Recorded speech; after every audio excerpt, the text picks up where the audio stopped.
Presento, mucho gusto, mi nombre es Angélica Mesa, del equipo de comunicaciones de la marca como tal, y siempre voy a estar aquí atenta a ayudar al doctor Santiago Rojas. Hola, Doc. Hola Angélica, ¿cómo así? ¿No saben quién es Angélica? Yo, como siempre, llego tarde porque uno es el que llega después. No, es que alguien me preguntó, oye, pero es que tú hablas y hablas con el doctor Santiago, pero nadie dice tu nombre. Entonces, como que voy a presentarme. Bueno, yo sí te digo Angélica, pero de pronto la gente no lo capta, pues está poniendo atención. Por estar dormidos, que eso es lo que buscamos, que estemos despiertos. Creo que estoy muy abajo en esta silla. Ah, a ver si queda mejor. Sí, Bueno, entonces, quedamos quedamos, la vez pasada, estamos en la segunda parte, sí. sí, señor, de la apnea del sueño.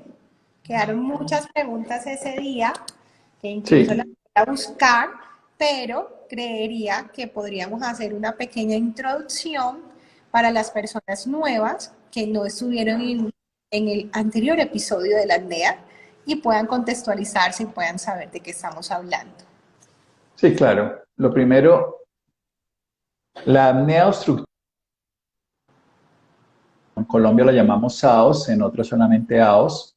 SAOS por síndrome de apnea obstructiva del sueño se refiere a las detenciones en la respiración que ocurren durante el sueño. Apnea es sin respirar, lo que hacen los deportistas que se meten debajo del agua, pues que no pueden respirar debajo del agua, eso se llama apnea. Apnea es sin respiración.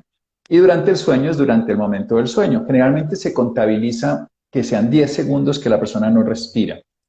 Una persona normal en reposo está respirando unas 12 a 14, 16 veces por minuto. O sea, uno generalmente, si respirara 12 hace, para que ustedes me entiendan, en 5 segundos ha respirado una vez. Si respira 16, 18, 20, pues ya sería cada 3 segundos.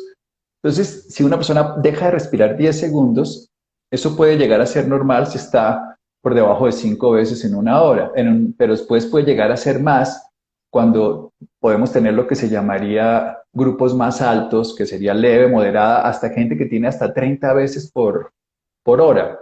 Y eso ya significa que esa persona tiene un trastorno grave. ¿Cuáles son los problemas de la apnea? Pues muy sencillo, si yo no puedo respirar, ahora digo la causa, si yo no puedo respirar, mi cerebro no va a recibir suficiente oxígeno. Eso ya va a llevar a varios problemas. El primero, mi cerebro me va a despertar. Entonces voy a despertarme atacado. Generalmente habíamos diferenciado que hay una apnea que es periférica, que se debe a obstrucción, hay una que es central, que se debe a trastorno del cerebro. Cuando nosotros no respiramos y no nos llega oxígeno, pues empezamos a tener las carencias de oxígeno. Eso va a ser, primero, a medida corta, el cerebro me va a despertar, entonces no dormí bien, no hice fase de reparación. Hemos hecho muchos lives que pueden encontrar de la importancia del sueño. Dormir no es algo anecdótico, dormir es algo esencial, es irreemplazable. Nos recupera el metabolismo, nos desintoxica, libera el cerebro de los depósitos de amiloide, repara el metabolismo y entonces nos hace tejidos, nos desintoxica el cuerpo y nos hace tejidos musculares y óseos, o sea, evitamos osteoporosis, en los niños hacemos crecer. Tiene muchas funciones esenciales para la vida irreemplazables. Cuando no logramos dormir, pues tenemos todos los problemas de no haber logrado dormir. Tenemos otro y es que no tener suficiente oxígeno, entonces el cuerpo produce más glóbulos rojos, entonces hacemos poliglobulia, podemos hacer más fácil trombosis, la resistencia periférica se aumenta, entonces hacemos hipertensión más fácil, alteramos el metabolismo, hacemos más fácil diabetes, podemos tener más fácilmente hemorragias cerebrales, o sea, realmente es un problema. ¿Y cómo se diagnostica?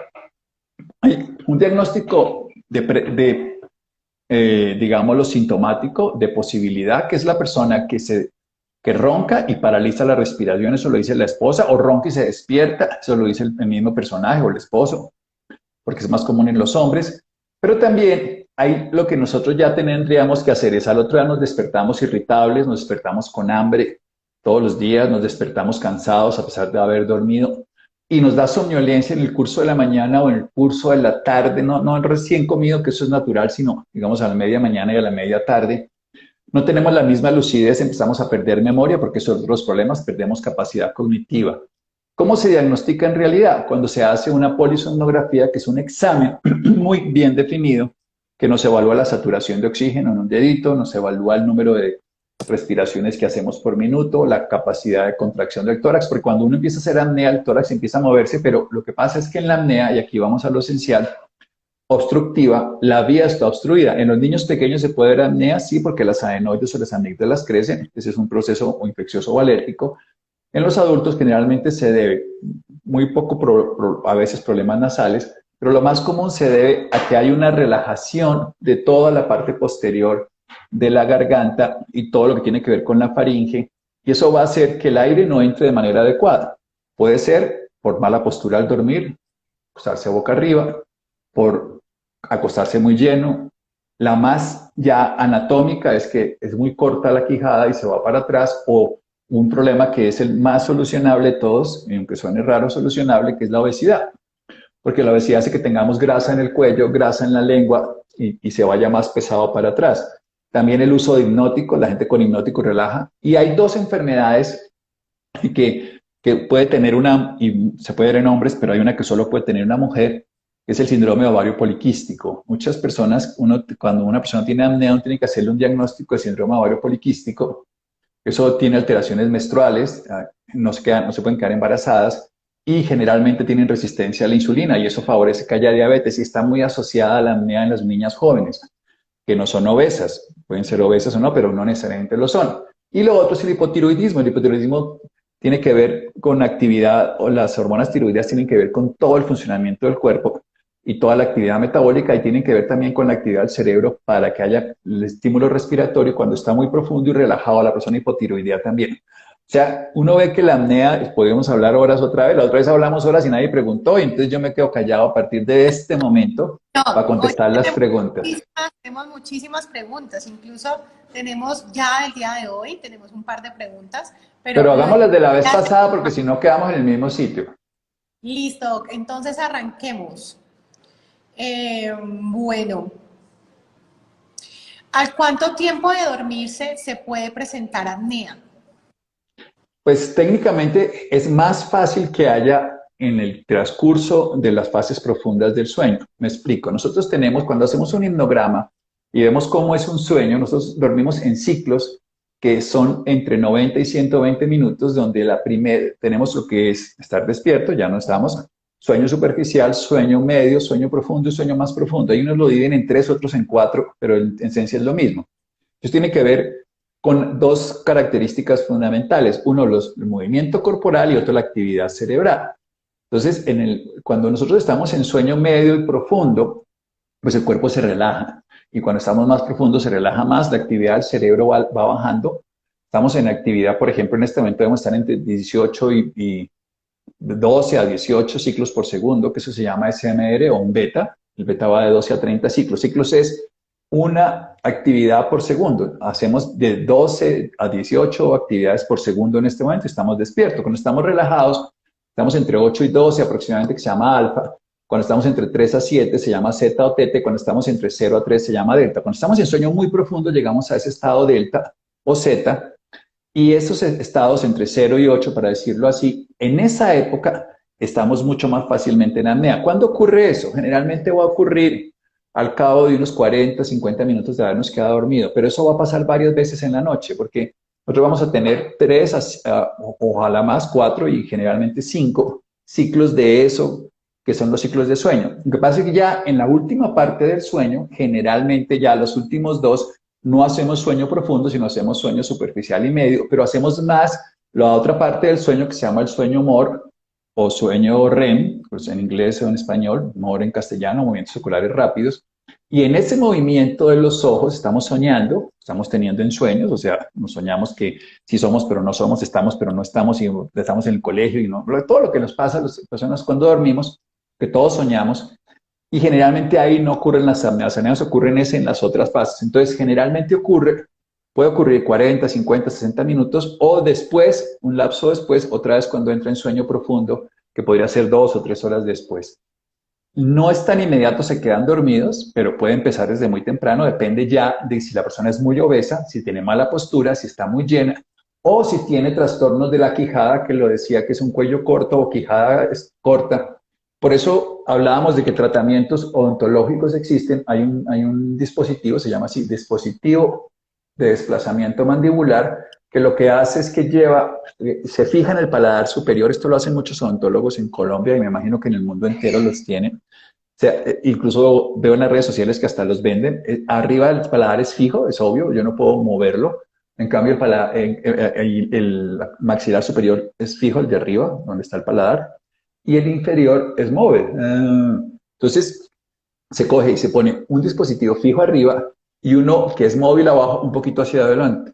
Cuando se pone hacia adelante, lo que hace es que este espacio que queda aquí se vuelve la posibilidad de que se entre más aire y la persona puede respirar. Ese ayuda en una apnea pequeña o en una que nosotros leve a moderada, que está, digamos, entre 5 y 15 veces por hora de pausas de apnea. Una moderada está entre 15 y 30 y una severa más de 30.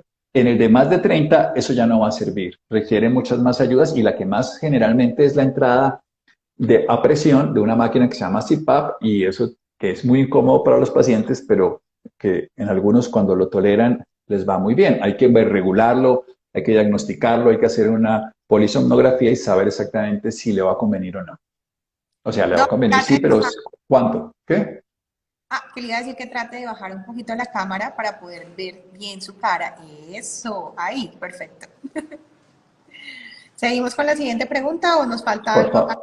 No, eche el cuento. Pero es que no sé por qué no se sostiene esto bien. A ver si hago algo aquí. Bueno, Es que puede hacer ya. una apnea tan prolongada que le dé un paro cardiorrespiratorio. Eso lo habían preguntado la vez pasada y lo explicaba que no técnicamente, pero sí puede hacer una arritmia porque el cuerpo lo va a despertar. Ahora, quiero aclarar que los pacientes que se están muriendo hacen apneas hasta que se mueren, pero no se mueren por la apnea, hacen la apnea porque se están muriendo, que es una cosa distinta. O sea, podría ocurrir, este sería ya el caso, que tuviera, digamos, atragantado algo, una persona, no su apnea fisiológica, sino porque algo se le metió o se le quedó ahí, como ocurre en los niños cuando se atragantan, por eso a los niños se les pueden dar dulces, ahorita que viene octubre, les dan esos dulces gigantescos y se atragantan, o los jugueticos que se pueden meter a la boca. Ellos podrían hacer una apnea y morirse, pero por atragantamiento. Pero vamos a la apnea del sueño. La apnea del sueño no tendría por qué matar a una persona, porque el cerebro, cuando empieza a no sentir oxígeno, inmediatamente nos despierta. Nosotros tenemos una respuesta automática que nos hace de respirar. De hecho, cuando nadie respira cuando está asfixiándose, uno respira cuando el tanque se le va bajando. Lo que uno debe hacer cuando coge el carro, que no es echarle gasolina cuando ya está para empujar, sino cuando está en un 60-50%, volver a llenarlo. Eso es lo que hace el cerebro. El cerebro le dice a uno, respire, respire, y lo induce a través de... Hay unas zonas que tienen que ver con la respiración, ahí intervienen muchas funciones, no me voy a distraer por ahí.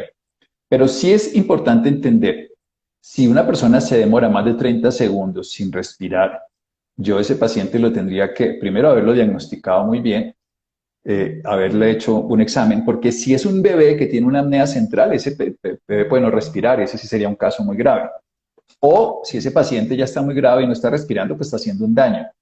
Pero técnicamente, independientemente de lo mucho que dure, lo que tiene que hacer es tratarla, no esperar a ver qué le pasa, porque puede no morirse inmediatamente, pero sí le va a hacer una hipoxemia, baja de oxígeno en la sangre y una hipoxia que es ya baja de oxígeno en los tejidos, una hipoxia tisular se llama. Y en este caso cerebro, corazón, órganos, todo lo que sea. No lo va a matar, pero no esperemos a que pase nada, sino también tratémoslo. Ok, doctor. Doctor, si ya me he hecho exámenes y he descartado temas cardiovasculares, ¿el dolor en el pecho puede ser causa de una apnea? Sí, ustedes pueden tener dolor en el pecho, una que es muy común y es muy poco, digamos, el pecho puede doler inicialmente por un espasmo cardiovascular, quitémoslo porque dijo que no era eso. Puede ser un espasmo del esófago, puede ser un reflujo gastroesofágico, que la persona, a ver, recordemos, el estómago tiene un pH muy ácido, entre 1 y 2. Cuando hay reflujo, viene aquí a la garganta, quema la garganta y puede ir algo a la vía respiratoria, la tráquea, y eso genera una quemazón en la vía respiratoria. Generalmente los pacientes tosen y les duele el pecho, y puede ser esta la causa. La otra es un espasmo del esófago, que es muy similar a lo que es un tema cardíaco, es un espasmo, se le pone y eso puede tener que ver con muchos, también con el mismo reflujo que estaba explicando y con otros trastornos digestivos. También puede tener un síndrome más común que se llama Tietze en medicina, que es una osteocondritis, una costocondritis. Costo de las, aquí están, condro significa cartílago, costo significa costillas, entonces los cartílagos de las costillas duele, y entonces uno tiene ahí también osteo del hueso, que duele también a veces, y la otra causa que puede tener es espasmos de tensiones, que uno puede tener espasmos en cualquier lugar donde hay músculos y puede también tener espasmos de esta vía. Esa puede ser cualquiera de las causas. A veces las mujeres que tienen prótesis mamaria, esto lo digo, no sé el caso, pueden tener dolores a nivel del pecho producto de tensión de la prótesis mamaria. Y eso puede llegar a ser molesto, por supuesto. Ok, bueno, aquí hay un mensaje. Doctor, he practicado la respiración que nos dijo en pasadas charlas y súper, muchísimas gracias. Yo creo que ahí Eso me alegra porque esa es la idea que aprendamos. Solo yo no quiero, sino que ustedes lo vuelvan útil. Qué rico. y recordarles que cada una de las charlas que tenemos los días martes quedan ahí almacenadas en el Instagram de Americana de Colchones. Entonces, si de pronto se la perdieron, simplemente se devuelven, buscan el Instagram y ahí las van a ver y las van a poder escuchar completicas. Ahí hay muchos ejercicios, recomendaciones, bueno, de todo. Y ahí hay Sigan. recomendaciones para dormir y hay ejercicios para destapar la nariz. Como hay un ejercicio que a mí me encanta, en los pacientes con apnea, lo quiero recordar por 10ª vez. Si ustedes se despiertan asfixiados en la noche, hagan este movimiento, como se sientan, entonces ponen, siempre que me toque cerrar los ojos, porque veo ahí, digo, yo estoy moviendo la otra mano, me pierdo cuando... Entonces, pongo la mano, cualquiera de las dos, el dedo meñique queda aquí en la nuca para sostener el cuello, o sea, queda aquí en la nuca, no queda en la cabeza, sino en el cuello, para sostener el cuello, y la otra mano, que ustedes acuérdense, uno se las lava bien lavaditas, para que nos toquemos cualquier parte de la cara, y uno se echa para atrás, pero lo que está haciendo es, como el cuello está quieto, no estoy echando la cabeza, sino que el cuello me la limita, y esto inmediatamente me hace respirar. Y esto para las personas que tienen dificultad para respirar en cualquier momento a veces es suficiente. Este ejercicio en el paciente le entra mucho más aire y a veces es bueno hacerlo 3 o 4 veces antes de dormir para las personas. No duele ni nada. Los dos ejercicios que hablábamos mandibulares, ahí nos lavamos las manos hace un momento, y sostener para los que bruxan y les hacen apnea porque también dificultan la respiración, y los que hemos hablado de la nariz, que son esos tantos que enseñamos que son útiles para que respiren, y el de Unga, que ese es el maestro de quitar los ronquidos. Con eso le hemos quitado a muchos pacientes los ronquidos, que lo hemos explicado varias veces también. Ok, doctor. Bueno, esta pregunta creo que nos interesa a todos. ¿Cómo se puede bajar la grasa visceral?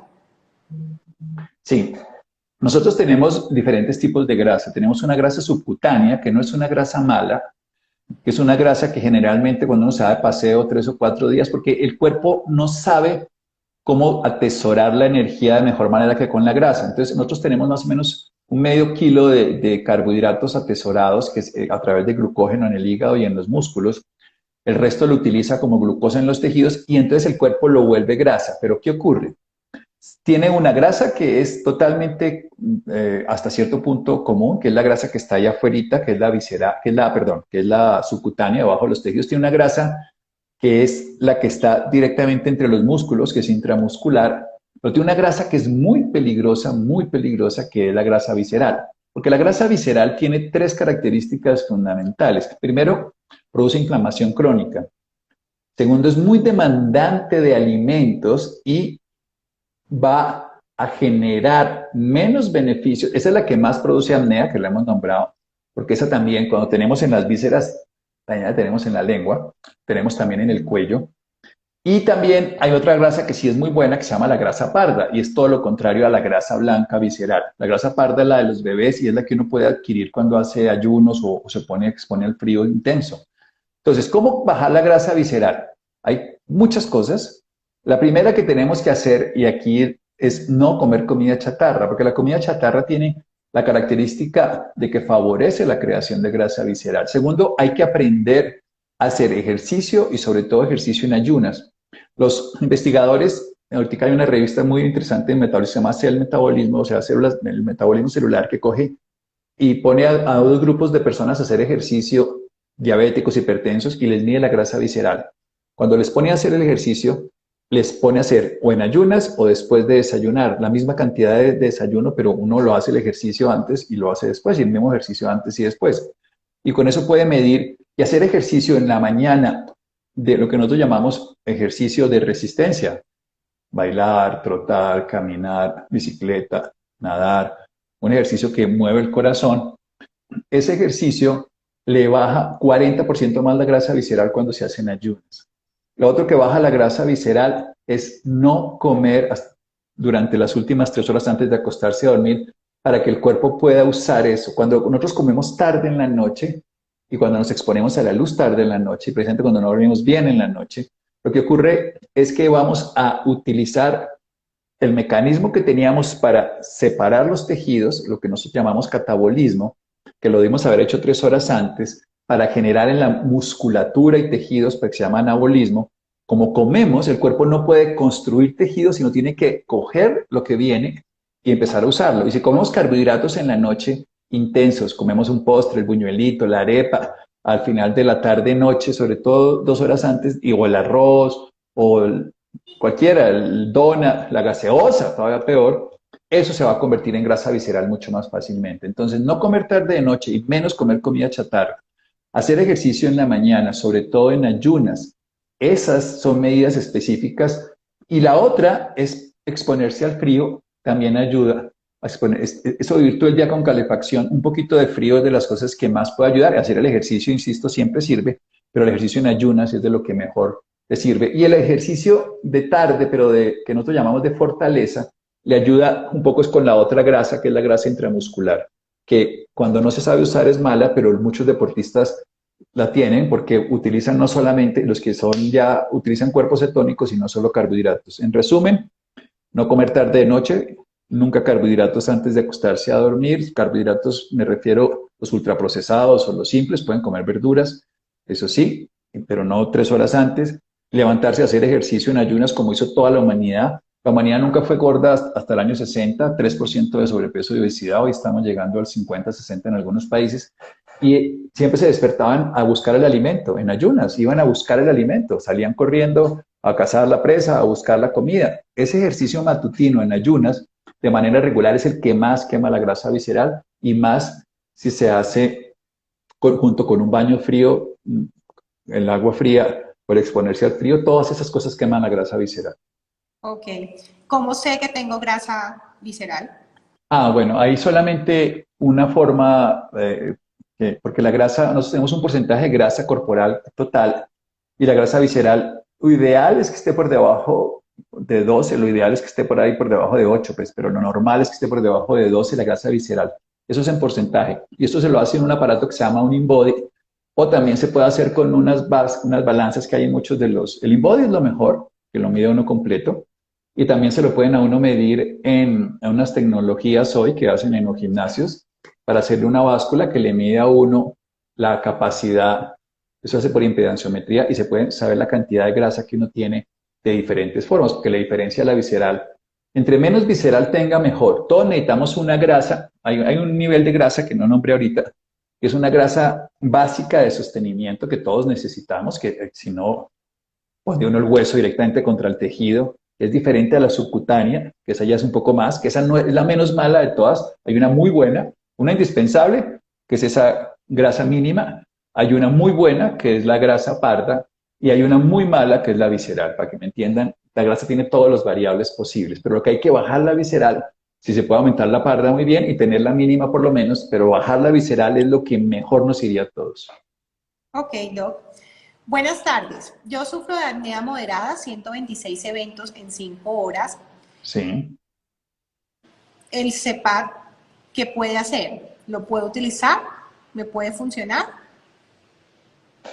Hay que entender que el CPAP nunca cura la apnea. El CPAP o CPAP, pues yo digo sí porque es las siglas en inglés, pero puede ser C en castellanos, es CPAP.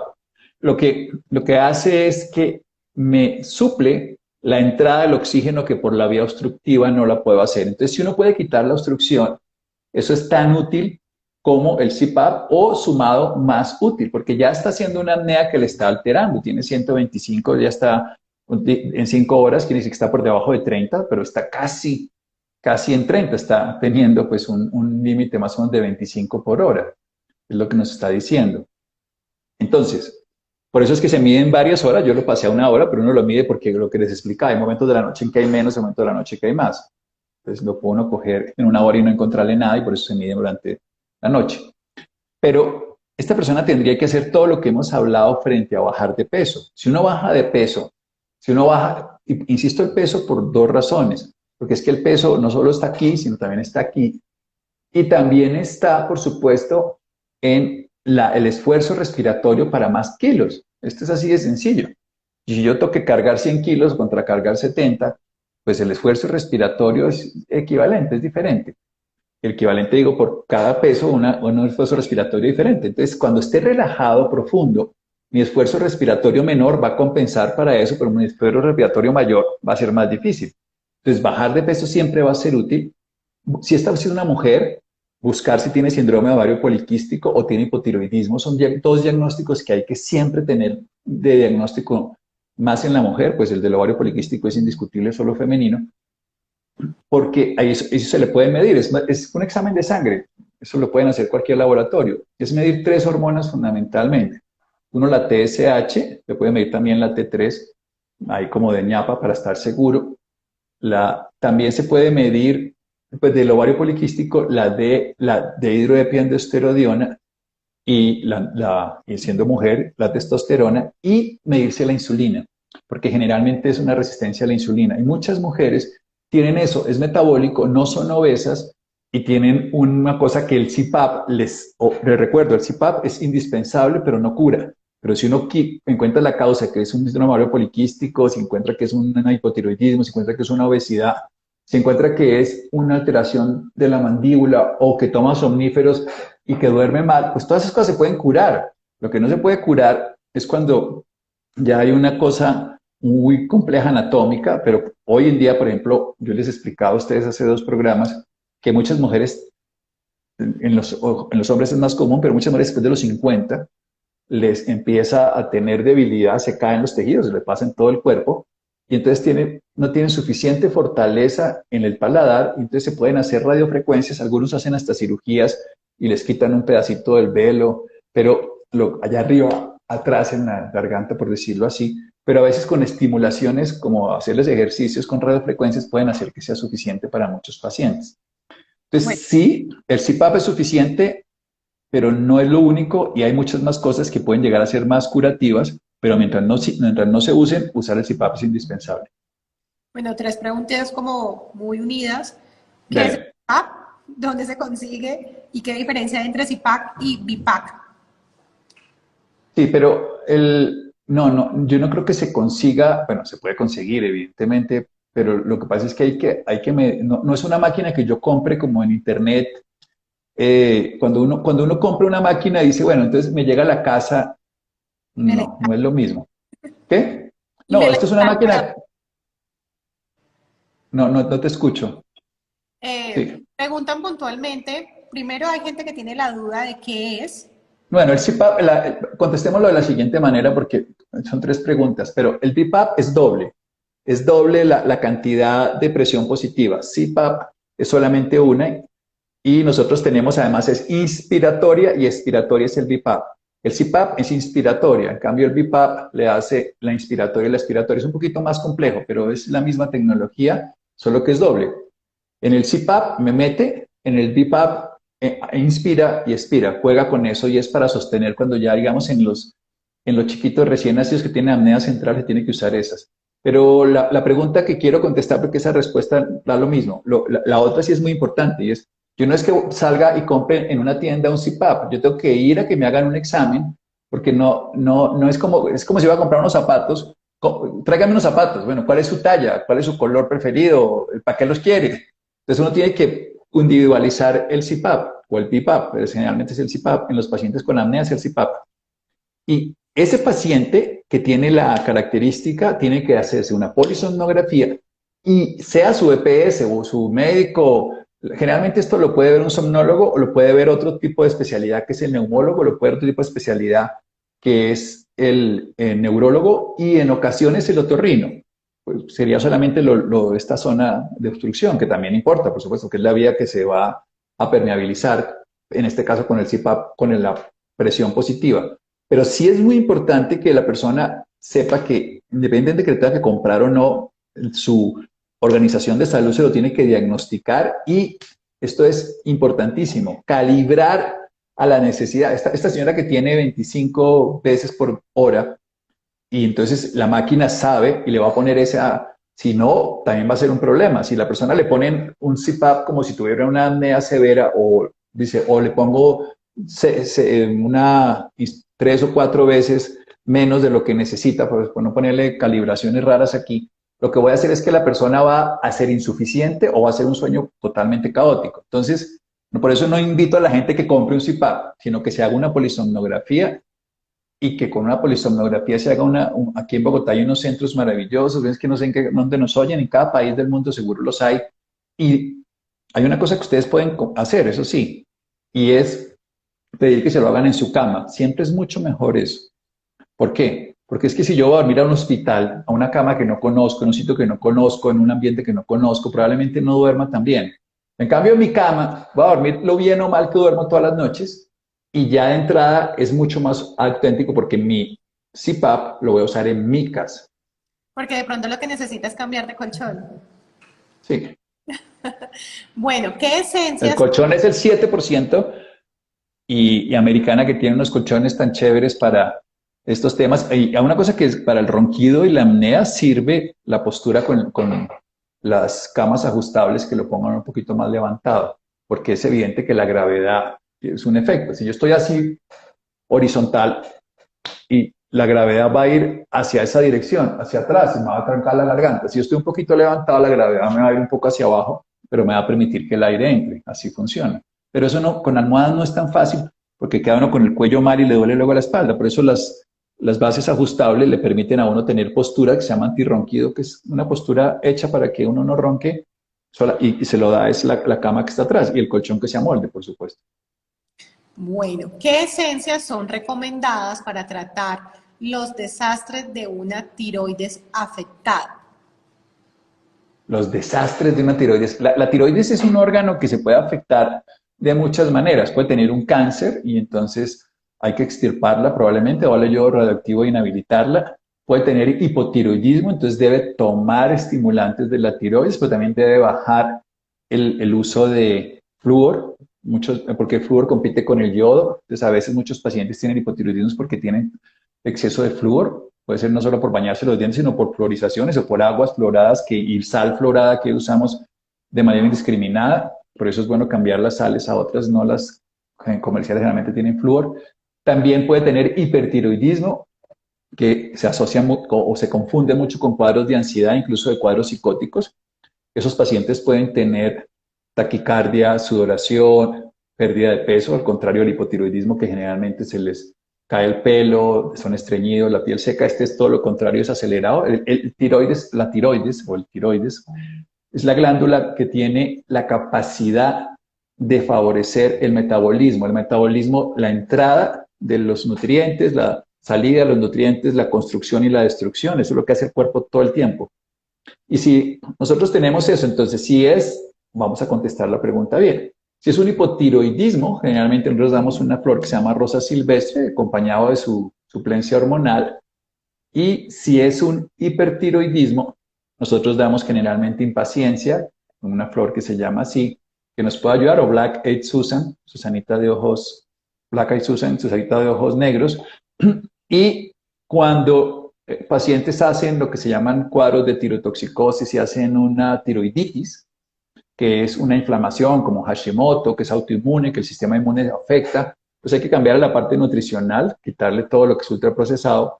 También se pueden usar ácidos grasos que le ayudan, pero le damos de esencias, le damos esclerantos, que es esa oscilación. Son pacientes que hacen cuadros de tiroiditis, aumentan, hacen hipertiroidismo y luego la glándula se agota y hace hipotiroidismo. Ok, doctor. ¿Con terapias respiratorias se puede mejorar la apnea del sueño?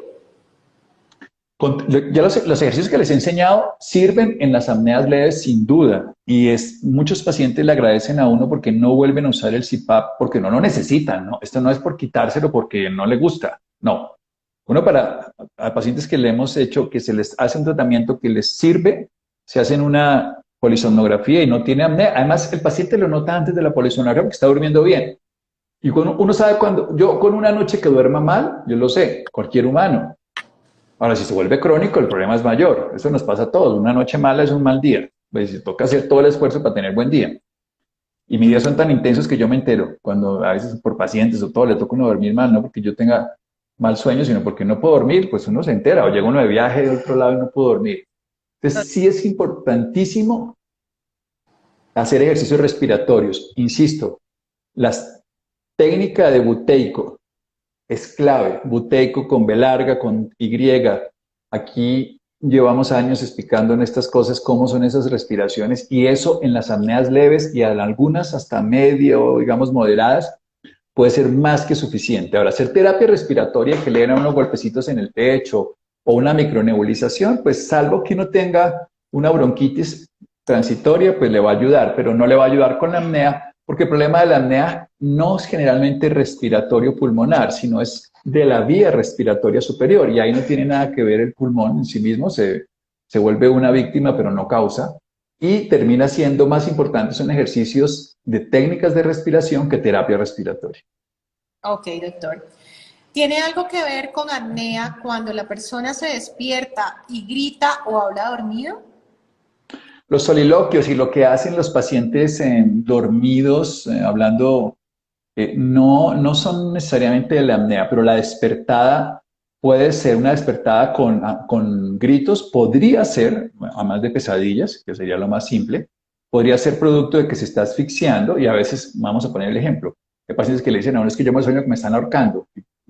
Miro y mi esposa no me está ahorcando, pero y es porque pues tienen asfixia y lo que sienten es la sensación de eso y sí conozco casos de apneas que se despiertan gritando, pero no quiere decir que todo paciente que se despierte gritando, pero yo no me quedaría tranquilo si alguien se despierta gritando de una manera frecuente. Si le tocó un día, pues bueno, un mal sueño. Puede Pero suceder. si, Pero sí, todos los días hay que preocuparse, pero pobre. si todos los días yo investigaría, uno debería, esa palabra debería es un poco antipática en medicina porque uno se obliga, pero uno haría bien en investigar el sueño de una persona que no tiene buen sueño, investigar por qué no duerme bien y corregirlo, porque no es una anécdota. Hemos visto cómo se le aumenta la posibilidad de diabetes 3 veces, de infarto, de muchas más cosas que no son anecdóticas.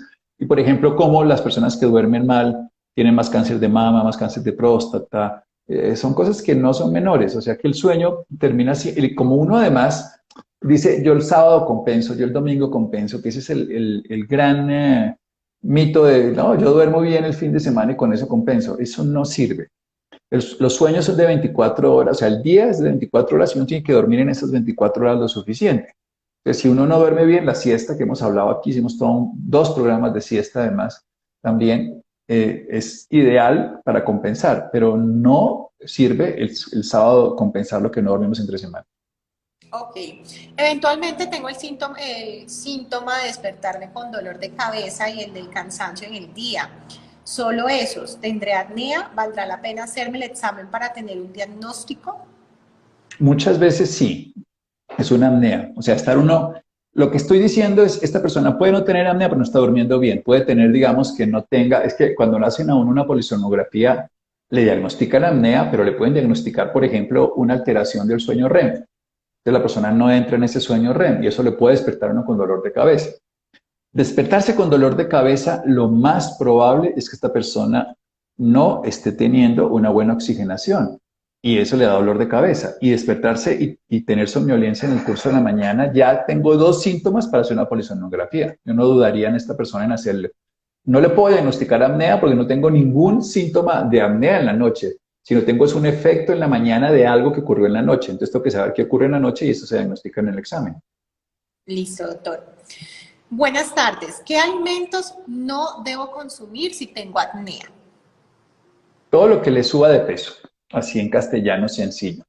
Porque ¿y qué es lo que más sube de peso? Pues los alimentos que son enriquecidos, llenos de sabores, de colores, toda esta comida, porque altera una zona que se llama el hipotálamo, altera unas moléculas que se llaman las orexinas, y lo que genera es, primero, no favorece la saciedad porque bloquea, hay un par de moléculas que se llaman grelina, que nos da el apetito, y una que se llama leptina, que nos da la saciedad. Estas moléculas nos alteran esto, la grelina, y terminamos teniendo picos de hambre cuando no toca, y terminamos teniendo inhibición de la leptina y el hipotálamo se vuelve sordo, y no terminamos teniendo saciedad como desadecuada. Y eso lo producen todos los alimentos industriales, no todos, pero muchos alimentos industrializados, gaseosas, muchas donas, cosas tienen, no, insisto, no todas, pero muchas les echan sustancias que generalmente están en esos que se llaman aditivos de la línea del 200, no el 00, sino E200 tanto, y hay unos que son 400, que son los que le dan espesamiento a las cosas. A mí me gusta que la gente lea etiquetas y coja la etiqueta de lo que come y se meta a una página que se llama aditivos raya medio alimentarios y .com. Y entonces mira, E201, E216.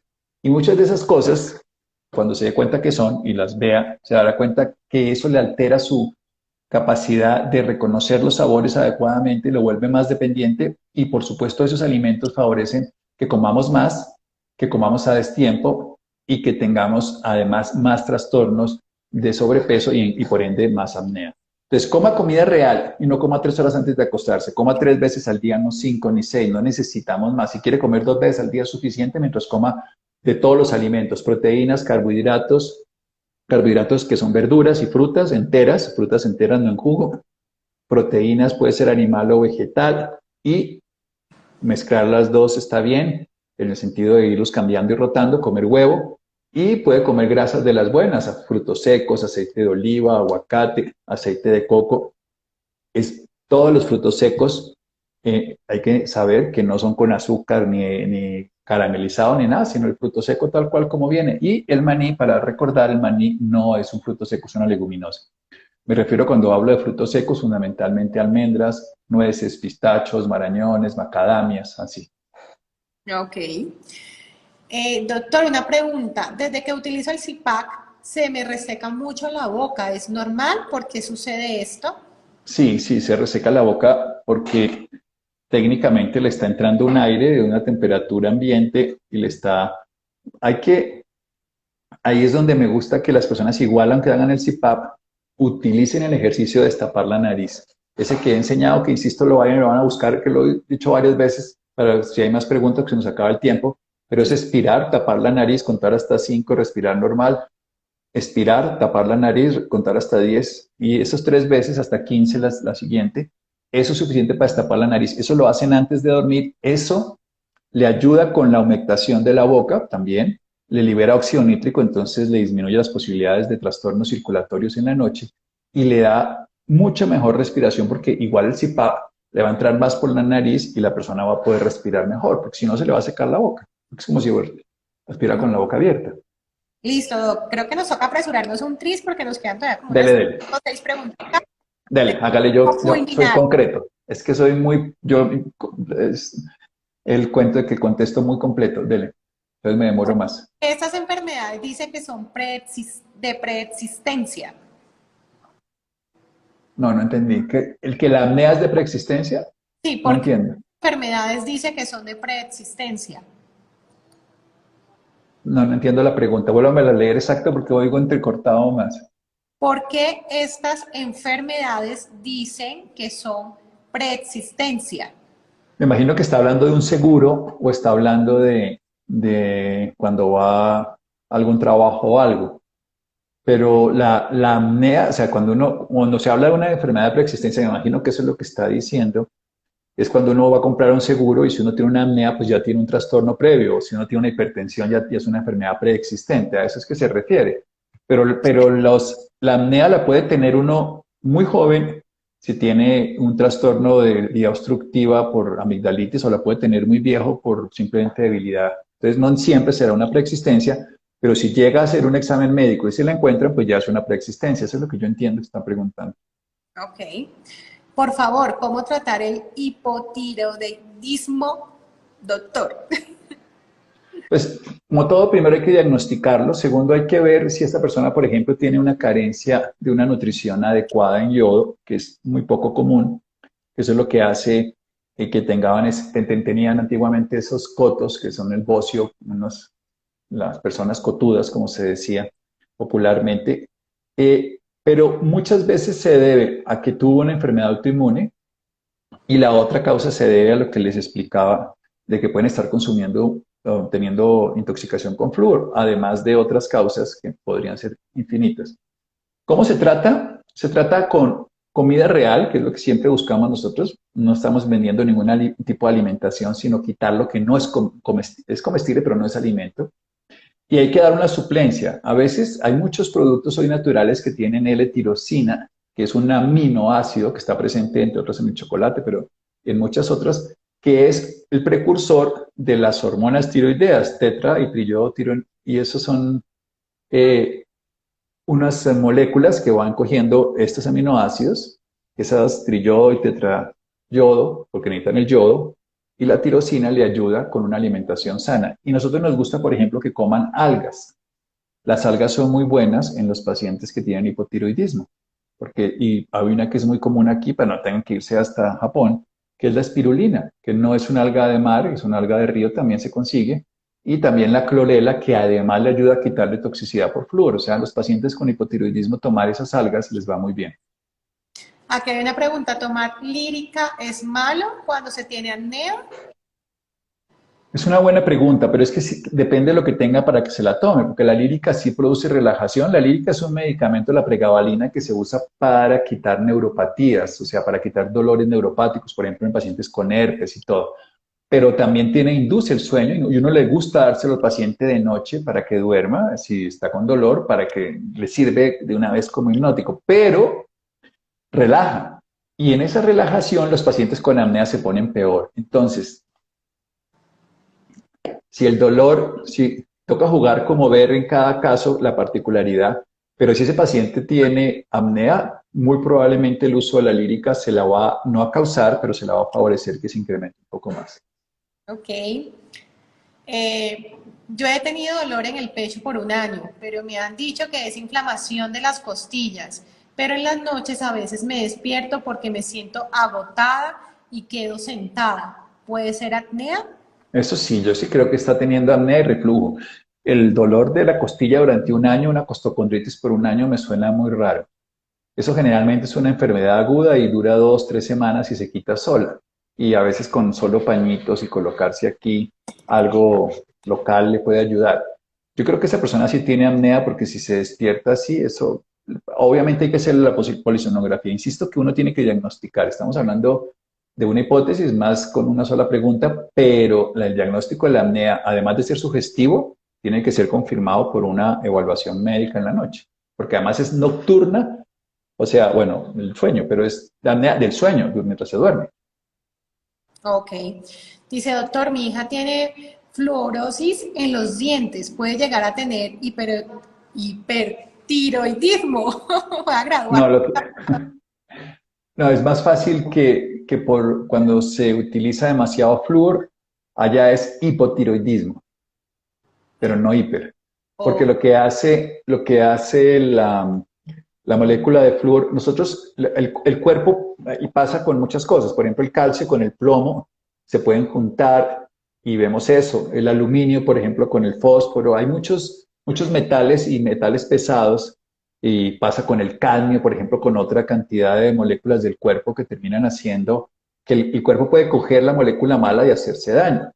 Y en este caso puede coger el flúor y no coger el yodo. Si tenemos exceso de flúor, puede preferirlo al yodo y no usar el yodo, y eso puede llevar a un hipotiroidismo. Y sí, puede llegar a ser no hiper, hipotiroidea. ok. ¿Dormir de medio lado puede ayudar a evitar la apnea? Dormir de medio lado es la postura ideal, sobre todo el lado izquierdo, que no es por la apnea, pero la dormida del lado izquierdo ayuda a mejorar la digestión, a evitar el reflujo, ayuda a evitar el ronquido y por ende ayuda a evitar la apnea. Por eso les decíamos que hay personas que generalmente roncan cuando están boca arriba y que hay un remedio casero que es coserle un bolsillo a la camisa, insisto que no al cuero del marido, sino a la camisa de la pijama, y ponerle una pelota. Esto es una medida casera, pero funciona. Una pelota de tenis, que cuando la persona se acuesta boca arriba, se incomoda y vuelve y se voltea de medio lado. Porque hay gente que duerme boca arriba porque se acostumbró. Somos diferentes, dormimos diferentes, es el eslogan que ha tenido Americana de Colchones. Pero cuando uno duerme boca arriba y si tiene un poquito de sobrepeso, se le va a ver la quijada para atrás y si está profundamente dormido va a roncar y va a tener más fácilmente apnea. Entonces, dormir de medio lado funciona. El lado izquierdo tiene 3 ventajas. En las mujeres embarazadas es indispensable hacerlo 2 veces al día y dormir de noche, o sea, en el día 2 veces acostarse al lado izquierdo para evitar que la presión que le hace el vientre, en este caso con el bebé, con la bebé, que le haga presión sobre el retorno circulatorio, le aumente el hinchazón y favorezca problemas. El segundo tiene que ver con la digestión, que eso ya es hombre o mujer. Y tercero, es que se ha medido que cuando uno se acuesta de medio lado, y esto es muy importante a nivel del cerebro, se puede liberar más toxinas del sistema que nosotros tenemos a nivel celular, donde se quedan los depósitos de amiloide.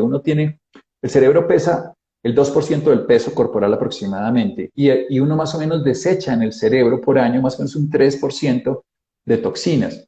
3% significa de todo el peso corporal, o sea, de todas las mugres que uno bota a través de orina y deposición, uno en el cerebro tiene esos depósitos de amiloide de todo el proceso de pensar, que eso es un esfuerzo metabólico grande.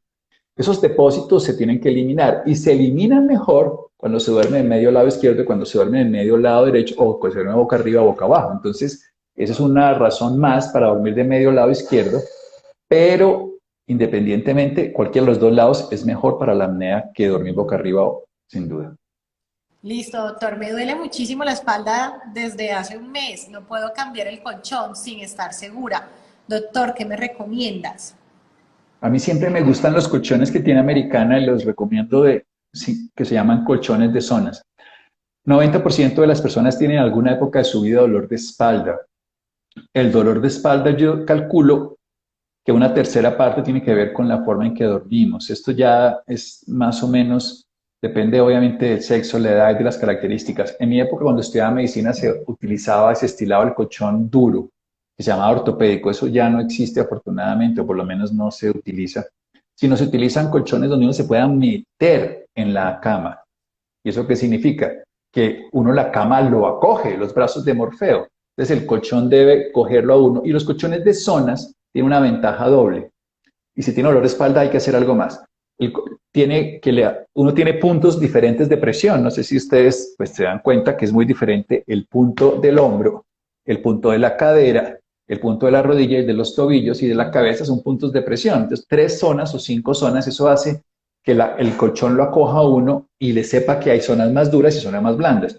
Y si tiene dolor de espalda, además de conseguirse un colchón de zonas, consígase una almohadita que le separe las rodillas. Esas almohaditas lo que hacen, a ver si yo me pudiera explicar. Cuando uno no tiene esa separación, pues ustedes van a tener una parte puesta sobre la cama y la otra va a terminar haciéndole presión por gravedad y va a tener la espalda torcida todo el tiempo. Se las inventaron fue para eso. Muchos pacientes con dolor lumbar, yo les recomiendo esa almohadita y muchos pacientes con eso tienen suficiente. Se ponen la almohadita que les separa las dos rodillas, quedan muy cómodos, los primeros 2 o 3 días no se acostumbran, luego duermen súper cómodo con esto, y la espalda queda en una postura que no se le va la pierna encima.